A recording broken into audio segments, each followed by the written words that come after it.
right, today I am joined by a very special guest. We have Jessica Davis, the Competitive Intelligence Manager at HubSpot with us. Jessica, thank you so much for joining us. Thank you for having me. I'm really excited to have this chat. I'm very excited too. We've talked a couple times offline. We've been jamming on a bunch of different things you're doing in the compete world. One thing you're doing very, very well is building content that sellers love and use to win deals. And as we like to do in the podcast every time, we open with 3 tactical tips. And today, I want 3 tips on creating highly adopted sales content. Yeah, so I would say the first tip I have is don't make reps do any extra steps. So what we try to do is think like, are we giving reps what they need in the format they need it?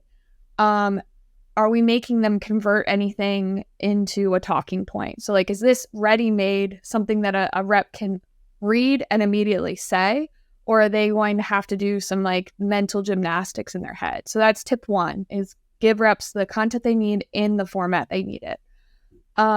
Number 2, I would say make sure that all of your talking points or proof or like a competitive proof has data and statistics to back it up if possible, like a review, a quote, a number. It just makes everything so much more powerful when you say like, we are better than X competitor because, and then you have numbers to back it up. That is incredibly powerful. Now it's hard to get that, data to back everything up, but if you can do it, it just amplifies your content a ton. And then the third one I would say is no matter how good your content is, if you're not making sure that it gets into the hands and that people are using it, it doesn't matter. Like if you're not shouting to the rooftops, like, here's my content, use my content, putting it in front of reps as much as you can, it doesn't matter how good it is because they're not using it. They're not going to win deals with it. So you have really high adoption rates for your content right now over at HubSpot. What are some of the ways you are promoting then? So I would say we have tried like a bunch of different things. We try to be really creative with our promotions. We are making sure that our competitive newsletter, whenever we talk about a competitor now, we are linking the battle card at the bottom of that news story or like analysis. We are constantly monitoring Slack channels, multiple Slack channels, not just our own, for competitive keywords. And then when the keyword comes up, we get involved in that thread or that conversation, like their questions, and say, hey, have you checked out the battle card? Link the clue battle card in Slack. Another way we do it is all reps that have been at HubSpot for less than 12 months automatically get emailed a battle card when they input in HubSpot in our CRM the competitor field for a deal. So if they say like we're competing against X competitor, then we send them the battle card automatically for X. So that automation is super key to making sure that they get the content when they need it and they don't have to go looking for it. And that when you're working at a company like HubSpot, I'm not sure how many employees you have right now, but for a leaner compete team, like it sounds to me this automation is kind of the key or like the unlock to scale too, because you're not going to be able to be answering every single thread or keeping your eye manually on pushing everything to every new rep on your team, right? Yeah, I think like it definitely helps us scale. And I know like when I worked in sales, you want to focus on selling and you don't want to do admin work as much as possible. Like I was the worst salesperson ever at inputting things into my CRM, like all of that stuff. Like marketing was constantly like giving me sheets, competitive sheets, and like use this, and I was so bad at it. So I think like just looking back to when I was in sales, just being like, okay, how can I make this as easy as possible? Like put it in front of them as often as possible. I don't want them to have to search for it. I don't want them to look for it. It's just like right in their inbox. That's like my ideal world is like a little, I wish I could have like a little AI assistant would follow around our reps and just anytime they say a competitor's name, it like hands them the battle card. Jess AI? Yeah. Jess AI on your Yeah, shoulder in a just deal? AI. I love this. I love this. I want to hear now. If I didn't know you had a background as a seller yourself, and I think speaking with folks in Compete, actually having that background in sales. I mean, our own Compete manager Brandon transitioned from AE to Compete. I think there is a level of empathy and understanding of the role that allows you to partner with them better than, not better, but you have a better understanding to how to work with a seller. From your time as a salesperson to now transitioning to Compete, what was, do you remember like a moment as a salesperson where you were getting competitive content or any kind of enablement content, and what didn't land, and how you've kind of parlayed that into your role now as the person enabling sellers?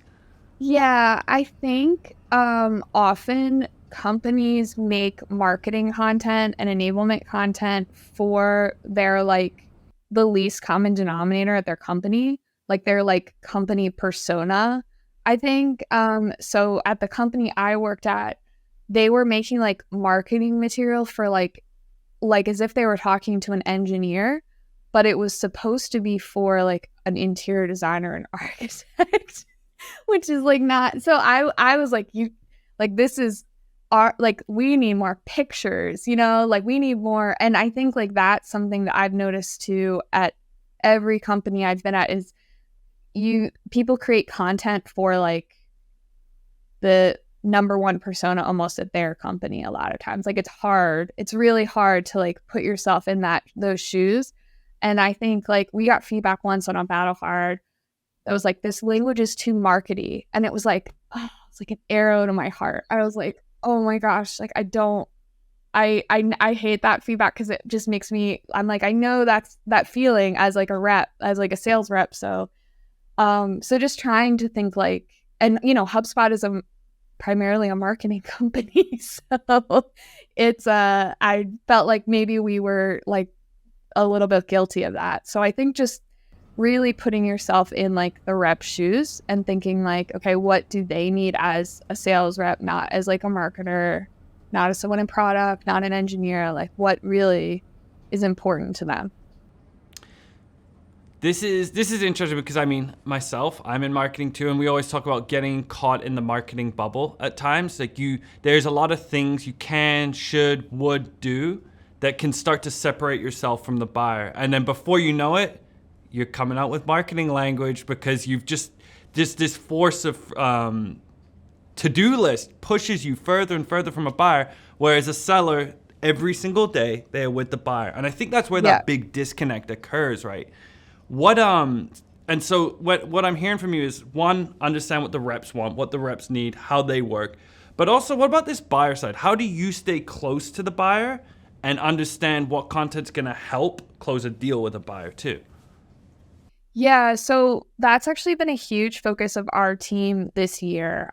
We've really been focusing on refreshing our buyer enablement content through our comparison web pages. And then we're also putting together PDFs that are buyer facing, that either sales reps can like hand to a buyer that summarizes the competitive differences, or they can download on the website. So the number one thing is obviously like talking to sales all the time and seeing like what questions they're getting from buyers, looking at GOM and doing analysis of like GOM calls, and then using win-loss programs. Like we use Double Check through Clue, through the partnership with Clue. So those interviews are like gold mines. I mean, it's just amazing what you get out of those interviews. The talking points, customers are just like so much more willing to kind of share with like a third party, even though they're like connected to HubSpot, they're willing to share a ton.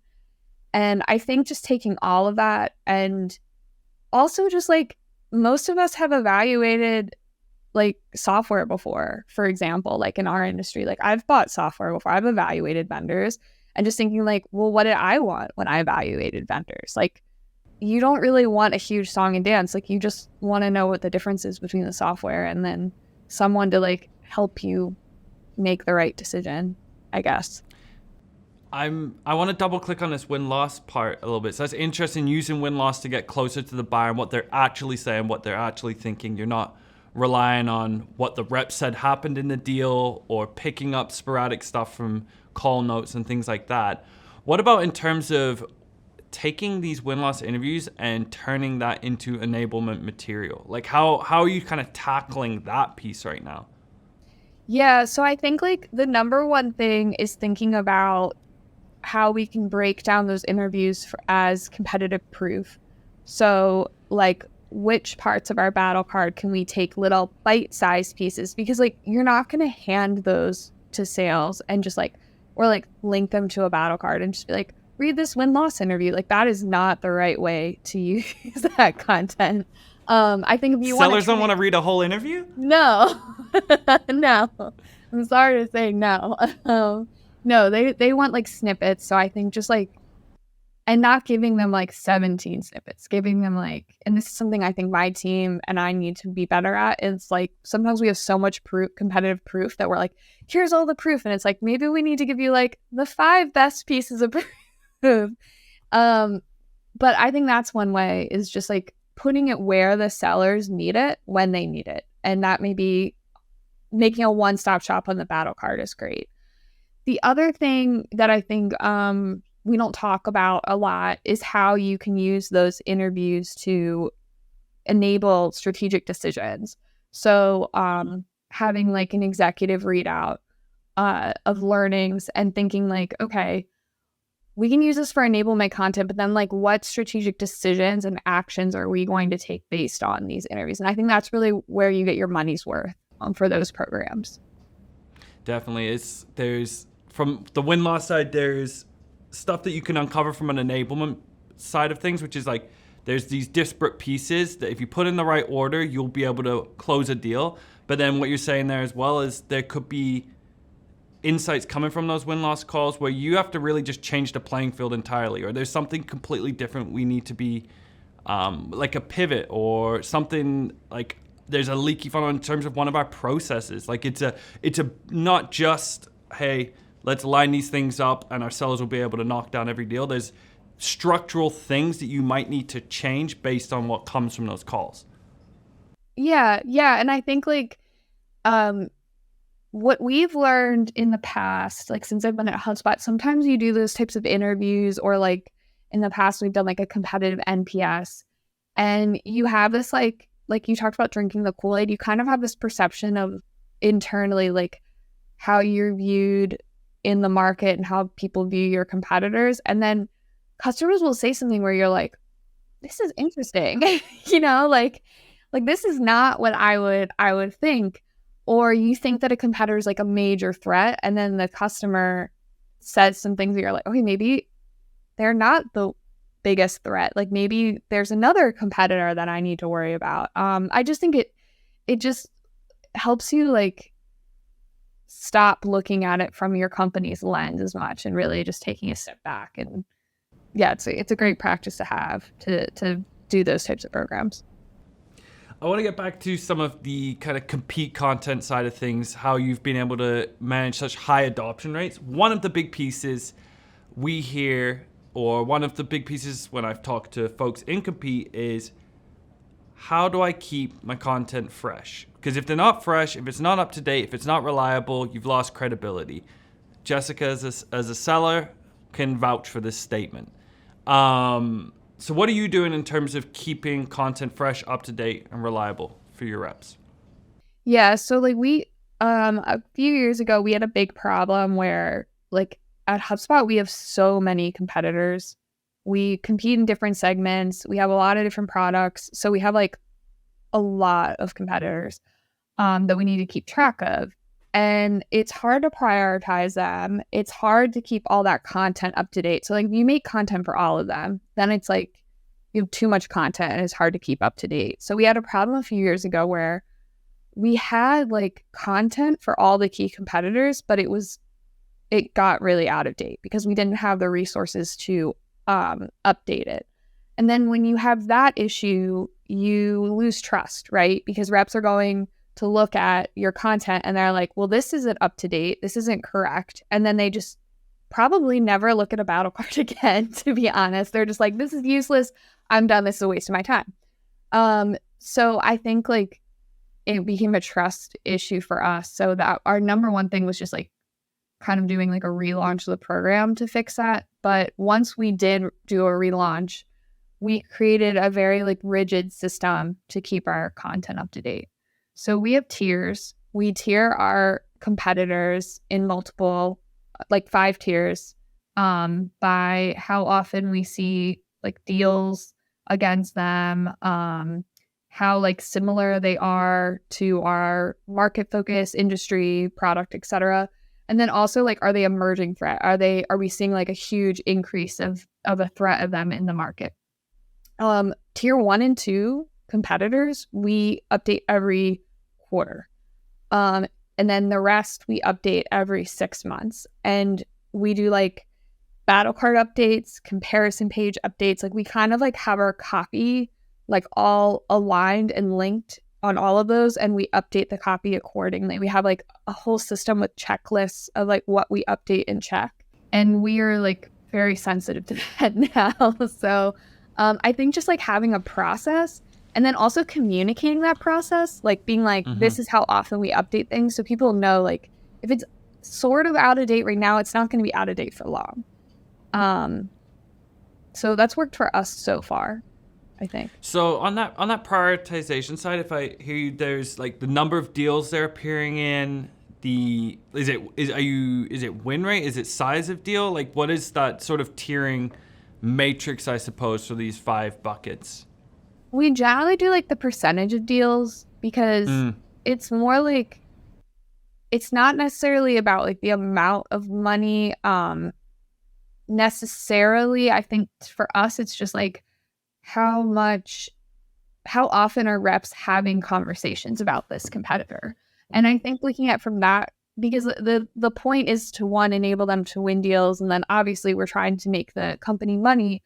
But at the same point, we're trying to like make it easier for reps to have those conversations, even if it's like not the best deal for them to be involved in, because then they can like turn that deal around faster. So really just like enabling those faster conversations and not having them get like slowed down in a deal that isn't like the best fit because they can't find competitive talking points. So you're saying almost to like disqualify too then? Like, yeah. Is that what you're saying in that piece? Yeah, I think so. One thing we're experimenting with right now is also providing content that tells sellers if it is a good fit, the deal and the customer are a good fit compared to the competitor in certain situations. Yeah.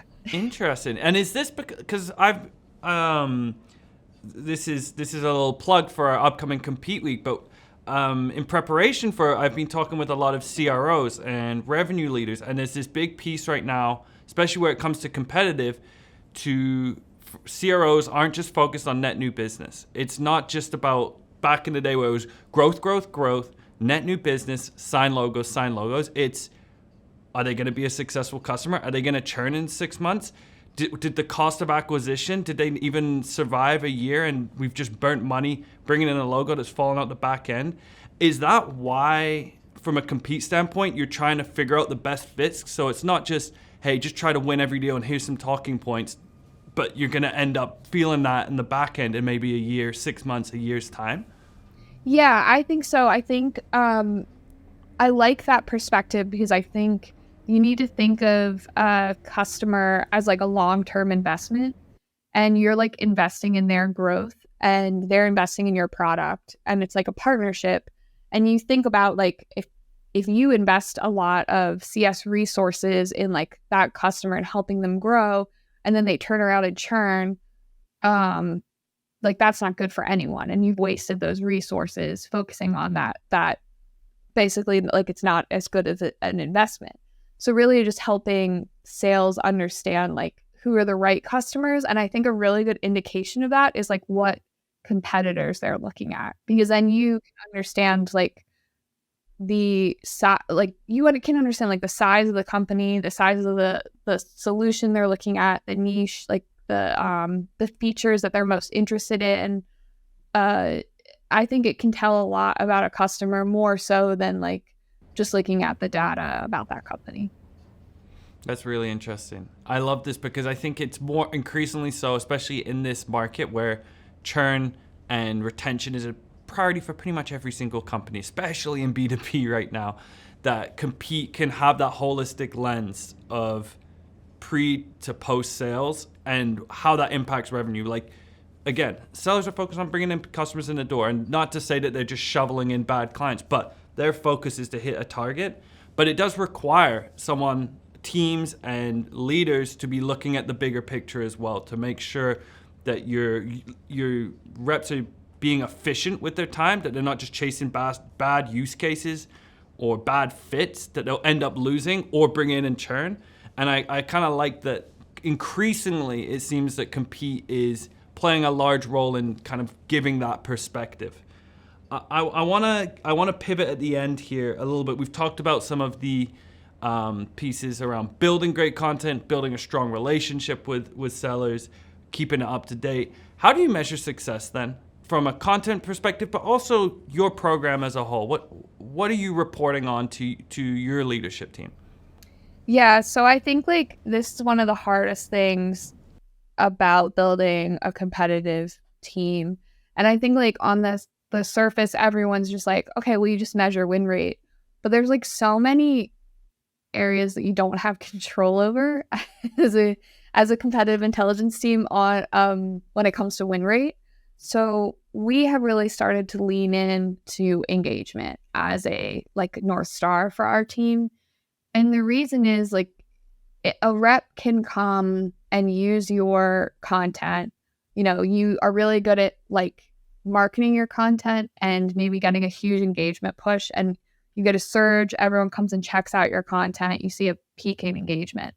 But you're not going to get consistent engagement if your content isn't doing what it's supposed to do. Like, not if it's helping people close deals faster or win deals or retain customers or help like inform product features for product, for example. Like, people aren't going to come back and keep using your content unless it's good. And so I think engagement, especially like sustained engagement, looking at like a rolling engagement over time, is a really great metric, and what our team is focusing really hard on right now. We're also focusing on like buyer enablement engagement too on that front. And then we're using win rate as like a directional KPI. So it's more like, is win rate going up? Is win rate going down? Is how much is it going up and down? And then also we like to measure influence as well. So like, how many strategic conversations are we involved in? How many product features are we informing with our research and our partnership with like the product team?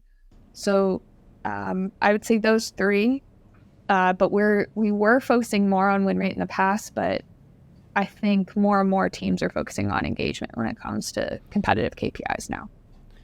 That's interesting. It sounds to me the engagement side is more of a leading indicator. I think even if I put this into some of our like marketing teams world at Clue, or some of the things, my own priorities in content is, if you look at some of those bigger picture objectives, like the Compete team at HubSpot exists for many reasons, but one of the things is to help sellers win more.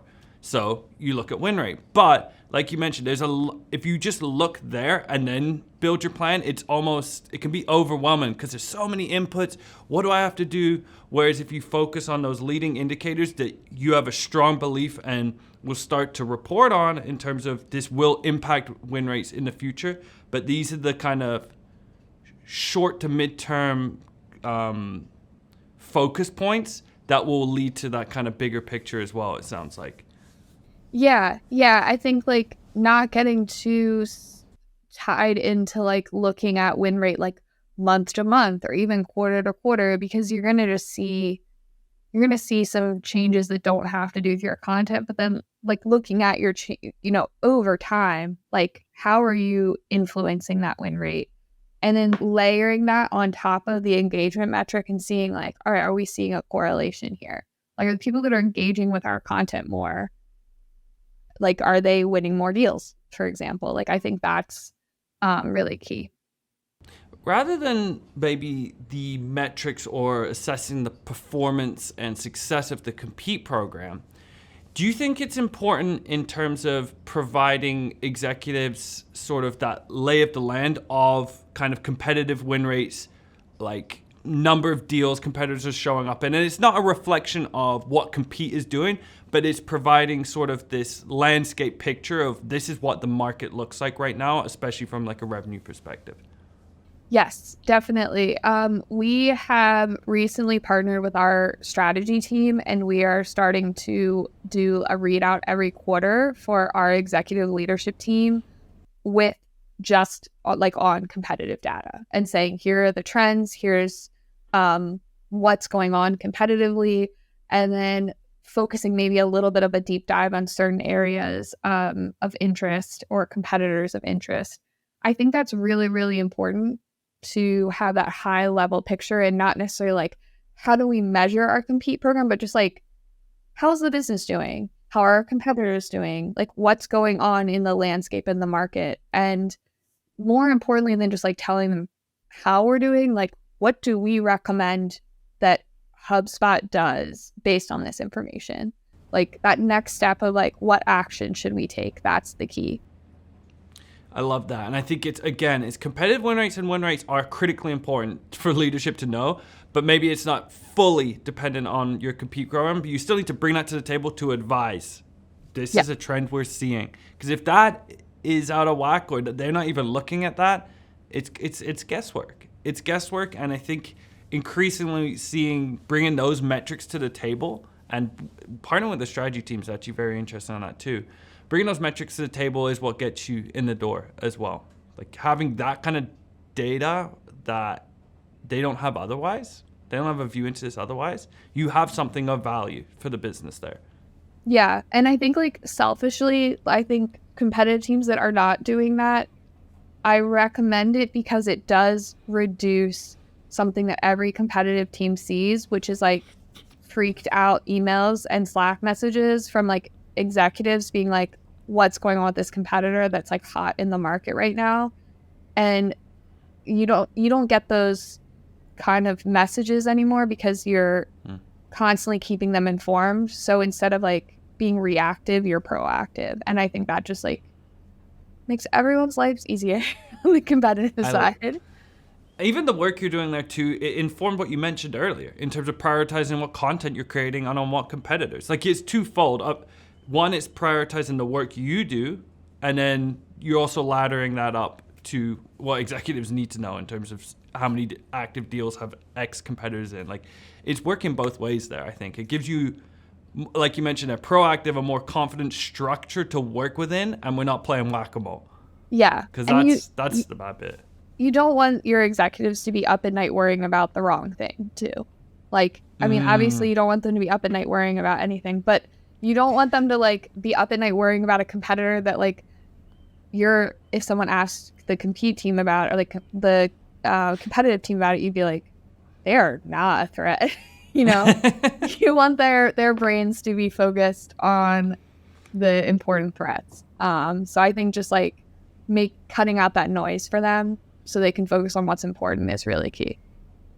Jessica, this was awesome. I appreciate you taking the time here. And also, listeners, I'm not sure exactly when this one's going to be released, but Jessica will be at Compete Week with us as well. So if you want to learn more about what she's doing to build the best content in the world for reps, join her at Compete Week and she'll give you another deep dive too. Jessica, where can people connect with you, reach out with you, tell you how much they loved your episode? I am on LinkedIn. So my LinkedIn is jessica.davis2. So if you look at me on LinkedIn, you can check me out. I'm not super active on other social media. So that's the best place. You're not on TikTok yet? I'm on Threads, but it's like more personal, like not professional. You're on Threads, one of the few still on Threads. Yes. Good for you. Yeah. Big fan of Threads. That's it. Yeah. Well, I appreciate you taking the time today. This was an awesome conversation. I feel like we only just scratched the surface. But we'll see you at Compete Week, and we'll catch everyone next week.